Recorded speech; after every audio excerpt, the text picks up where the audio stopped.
नल और दमयंती के अमर कथा के तीसरे भाग में हमने सुना कि किस प्रकार राजा नल के चले जाने के बाद दमयंती भटकते हुए किसी प्रकार चेदी देश के राजा सुबाहु के महल में पहुंच गई।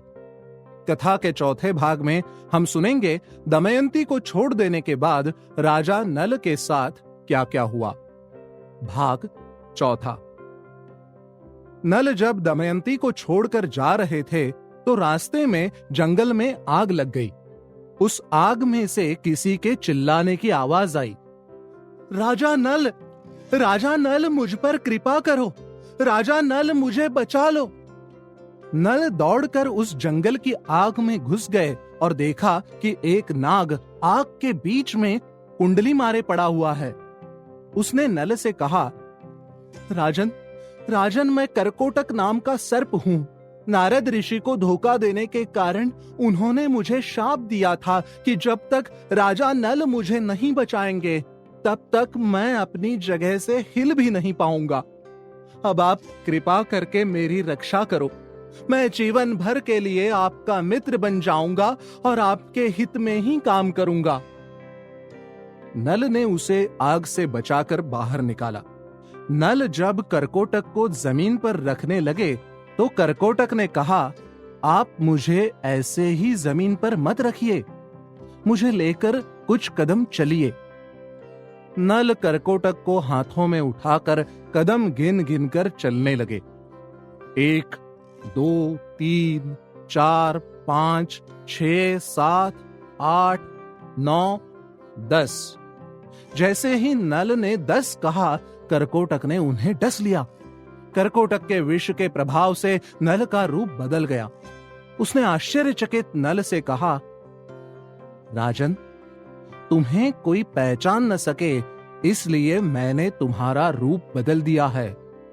कलयुग ने तुम्हें बहुत दुख पहुंचाया है और अब वह भी मेरे विष के कारण तुम्हारे शरीर में बहुत कष्ट में रहेगा।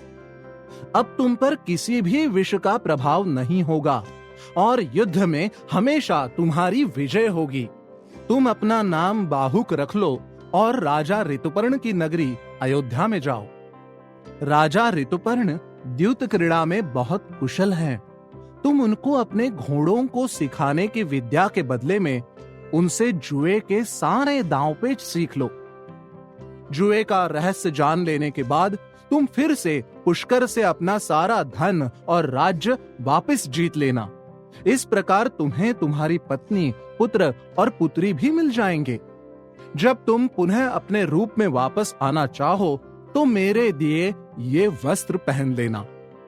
यह कहकर करकोटक ने नल को 2 वस्त्र दिए और वहां से चला गया। नल वहां से चलते चलते 10 दिन बाद राजा ऋतुपर्ण की राजधानी अयोध्या में पहुंचे। उन्होंने वहां राजदरबार पहुंचकर निवेदन किया, राजन, मेरा नाम बाहुक है। मैं घोड़ों को हाँकने और तरह तरह की चालें सिखाने का काम करता हूं। घोड़ों को शिक्षा देने में मुझसे निपुण इस विश्व में कोई और नहीं है। रसोई बनाने में भी मैं अत्यंत कुशल हूं। इसके अलावा आपके द्वारा दिया गया और भी कोई काम करने का पूरा प्रयास करूंगा। आप मुझे अपने यहां काम पर रख लीजिए। ऋतुपर्ण ने नल की बात सुनकर उनसे कहा, बाहुक, तुम भले आए। मुझे तेज गति के रथ में सवार होना बहुत पसंद है। तुम कुछ ऐसा करो कि मेरे घोड़ों की गति तेज हो जाए। मैं तुम्हें अश्वशाला का अध्यक्ष नियुक्त करता हूं। इस काम में वार्ष्णेय और जीवल भी तुम्हारा साथ देंगे। इस काम के लिए तुम्हें दर माह 10,000 सोने की मुद्राएं दी जाएंगी। तुम यहां आनंद से रहो। राजा ऋतुपर्ण से इस प्रकार काम मिलने पर नल बाहुक के रूप में वार्ष्णेय और जीवल के साथ अयोध्या में रहने लगे। नल प्रतिदिन दमयंती को याद करके सोचते कि दमयंती पता नहीं कहां है और किस हाल में है। वो हर समय भगवान से दमयंती के लिए प्रार्थना करते। जब विदर्भ नरेश भीमक को इस बात का पता चला कि उनके दामाद जुए में अपना सारा राज्य हार कर दमयंती के साथ वन वन भटक रहे हैं, तब उन्होंने ब्राह्मणों को बुलवाया और उन्हें बहुत सा धन देकर कहा, आप लोग इस धरती के कोने कोने में जाइए और मेरी पुत्री दमयंती और दामाद नल को ढूंढकर यहां ले आइए। ऐसा करने वाले ब्राह्मण को मैं 1000 गायें और ढेर सारी संपत्ति दूंगा। यदि आप लोग उन्हें नहीं ला सके तो उनका पता ही ला दे। नल और दमयंती का पता बताने वाले को मैं 10,000 गायें दूंगा। ब्राह्मण लोग नल और दमयंती का पता लगाने के लिए निकल पड़े। सुदेव नामक एक ब्राह्मण नल दमयंती का पता लगाते हुए एक दिन चेदी नरेश की राजधानी में पहुंच गया। एक दिन राजा के महल में एक पुण्य हवन हो रहा था और सुदेव भी वहां उपस्थित था। दमयंती और सुनंदा भी उस हवन को देख रही थीं। उस समय सुदेव की दृष्टि दमयंती पर पड़ी। सुदेव दमयंती को देखते ही पहचान गया और उसके पास जाकर बोला, विदर्भ नंदिनी, मैं तुम्हारे भाई का मित्र सुदेव हूं। राजा भीमक की आज्ञा से मैं तुम्हें ढूंढते हुए यहां आया हूं। विदर्भ में तुम्हारे माता पिता और भाई सकुशल हैं। तुम्हारे दोनों बच्चे भी वहां विदर्भ देश में अच्छे से हैं, परंतु तुम्हारे वियोग से सभी लोग परेशान हो रहे हैं।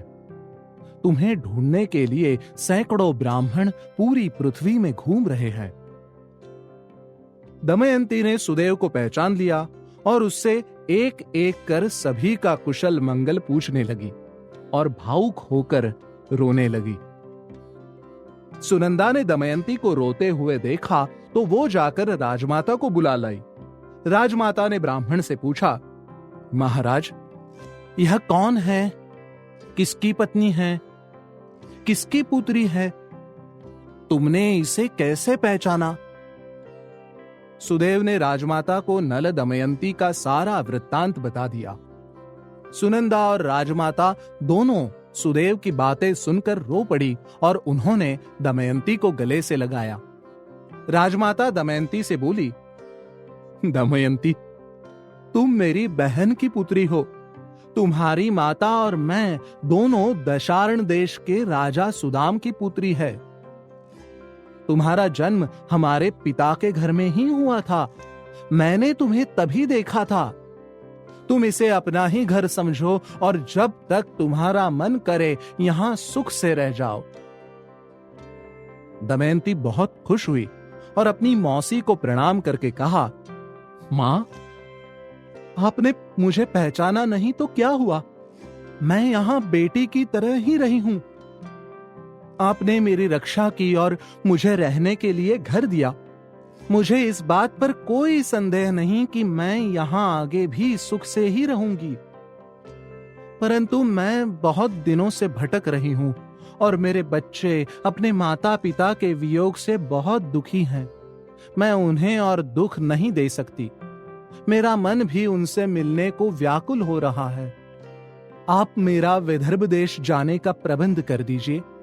मैं सुदेव के साथ अपने माता पिता के घर अपने दोनों बच्चों के पास जाना चाहती हूं। राजमाता ने अपने पुत्र से कहकर दमयंती के विदर्भ जाने का प्रबंध कर दिया। एक बड़ी सेना के संरक्षण में दमयंती और सुदेव विदर्भ चले गए। विदर्भ में दमयंती का बड़ा सत्कार हुआ और दमयंती भी अपने पुत्र पुत्री, माता पिता, भाई और सखियों से मिलकर अत्यंत प्रसन्न हुई। राजा भीमक को अपनी पुत्री के मिल जाने से अत्यंत खुशी हुई और उन्होंने सुदेव को 1000 गायें, एक गांव और ढेर सारा धन दिया।